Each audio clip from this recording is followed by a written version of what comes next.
Happy Monday. Happy We're Monday. we're here talking about trying to do it all and not being able to, Yeah. and how we should not. Jenice, are you trying to do too much? Yes, I got to admit, I am. It's like I want it all now. I want it all to be in place and I want all the results now. And so I am one of those people that needs to be reminded sternly that I cannot do it all, even though I might want to do it all. And that I need to just give myself some grace to focus one step at a time, one project at a time, one day at a time. That's hard for me because I want to do it all.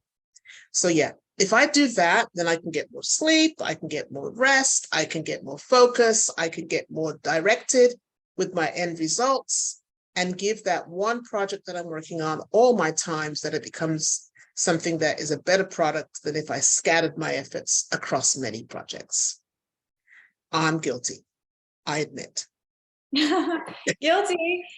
Here's my stern comment. Focus. I think we do that in all sorts of areas of our lives. I even just thinking about being a mom and having this, when you have people come over to your house and all of a sudden, oh, I need to clean the bathrooms, I need to clean the laundry room, I need to do all the laundry and put it all away, and everything needs to look great, and all beds need to be done, and everything needs to be just perfect, and you have the list, and the list has to get done, and you try and take it on instead of giving the list to someone else to help you with. You would take it all. Delegation you're talking about? That is big because we tend to do it all instead of delegating, and we need to delegate. Oh my gosh, that's a big one. And that's a skill. Like delegation is a skill to learn, I think. Yeah, and I think it is. Delegation is it's funny because when I was in corporate America, I was very good at delegating actually, because I was the one that would recognize people had brought certain strengths to the table. And so I would utilize those strengths, and I had no problem asking for those strengths to be utilized, and people kind of, grew into their own based on their strengths.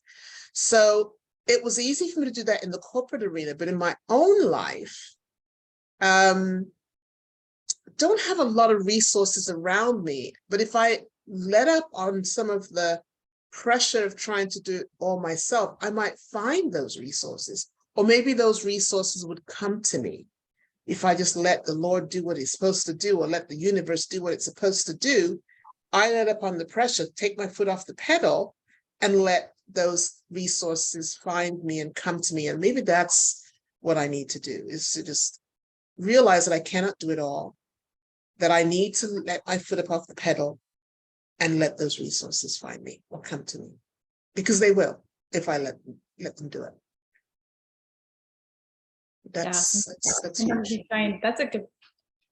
Sometimes we just take over. Yeah. So am I the only one who's guilty of that? Is anybody else guilty of trying to do it all? Trying to get the bathroom, trying to get the beds made before people come over, trying to get everything all in place.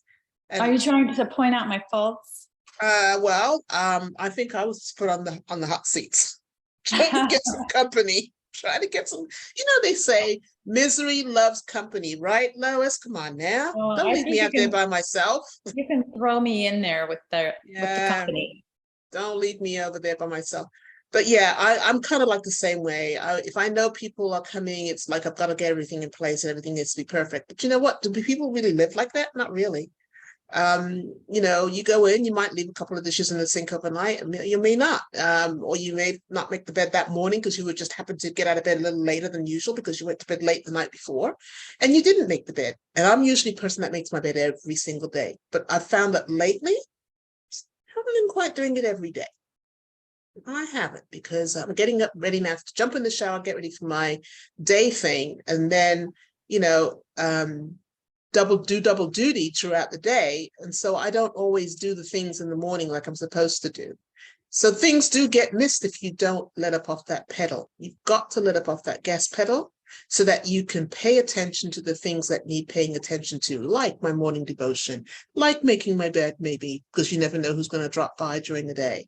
Like those things that you now are rushing to get done because now you're expecting someone, and now you feel that you've left those things undone and they need to get done. So I need to focus on the things that are important, like my devotion in the morning and getting up and having a cup of tea and taking my time to get ready for my day and seeing what's on my agenda, as opposed to rushing through the day and missing stuff, because that will happen if you don't take stock of what you have to do for the day and you just go rushing through it. So yeah. There are certain things that if you don't plan a life, or if you don't set the intention for your life, you'll end up in a different place. You have to kind of move toward something, or you go somewhere else. Yeah. And if you wake up in the morning and you didn't have a plan the night before, you're probably just gonna, get up and think, what are we doing today? Winging it. I think, like, even just that the night before, having some semblance of knowing what am I going to do this in the next morning helps a lot. I For believe me it does. to know, I got to get up, I got to get the kids ready to go, and then I can do all the things I need to do. I can, but knowing what time they have to leave lets me know, okay, I can do yoga before, or I can, have my time with the Lord, or I can, it lets me fit all the things that I need in where I need to fit them in. And if I don't have that, then I'm starting off in a weird space. Yeah. And I think it has a lot to do with, we function better when there's order in our lives, as opposed to when there's no order. And so things are haphazard, and we're doing this and we have to do that next. And, we're not putting all the big stones in first, or all the important things in first into the jar. We're putting all the little things that we think are important that maybe don't hold as much importance as the bigger stones. So we put those big stones in, the things that are important first, and then we put things that are probably less important next. So in other words, prioritizing. So you do have to have some order. You do have to have some planning in your life. And I know that that's something that I am guilty of from time to time, not having that plan in my life, and then needing to do everything, which is impossible to do because the ball will get dropped. So yeah, so it's a good reminder for me, and hopefully for you guys out there as well. I think also just letting yourself do a small list. Yeah. It's fun for me to see check marks. My husband's a check mark guy. He kind of got me on the boxes and the check marks. I like that. I'd never done that before till I got married. And then he's like, you know what, just put a little box and a little check mark, now you can do it all digitally. Before we, when we were younger, it was not so digital, but right. It was really helpful just to see that and think, I did that. And you then move into something, you actually get more done because you're thinking You do. positively about how much you've actually done, Mm-hmm. But to do less initially actually pushes you to do more. Yeah. It's kind of a flip flop, so right. It's so right. In perspective, I think. Yeah, I think you're so right. I think it's all about the goal setting. And they always say that you get more accomplished when you set a goal, then you can strive towards that goal. Whereas if you have no goal, you plan to fail, as opposing to if you fail to plan, then it's the goal is not met. But if you plan to succeed and you have a goal, then you will more likely than not succeed, because you've got something that you're looking at, a target that you're trying to get to or meet, and it kind of propels you to that goal, as opposed to like not knowing where you're going. So I think there's a lot to be said for your husband's checklist. I think that's a very good practice and a very good thing to live by, is having goals and checking things off if you have to. Even if you have to have physical boxes on a piece of paper or whatever it is, or on the computer, check it. I think that says a lot when you've accomplished the things on the list. So yeah, that's kudos for your husband on that one. So yeah. Anything you want to tell them about what's to come, maybe, possibly?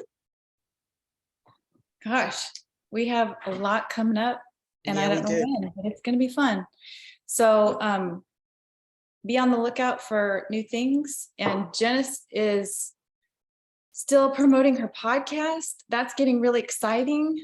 It Some new is. guests are coming on, I know, and I'm looking forward to hearing them. So let us know when they're on. You're still on Anchor, yeah?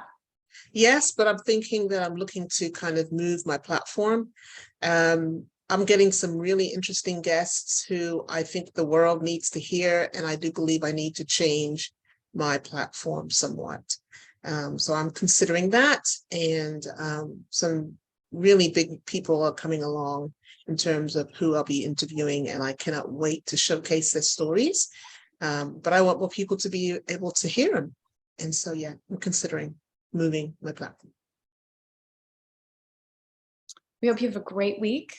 Yeah. And do some goal setting and purposeful just movement towards what you want and how you want to be showing up in the world. Yeah. We'll talk I was soon. thinking of purposeful planning. I like that. Yeah. Purposeful planning. All right, folks, have a great rest of your Monday. Have a wonderful week, and we'll see you all again next time. Have a good one.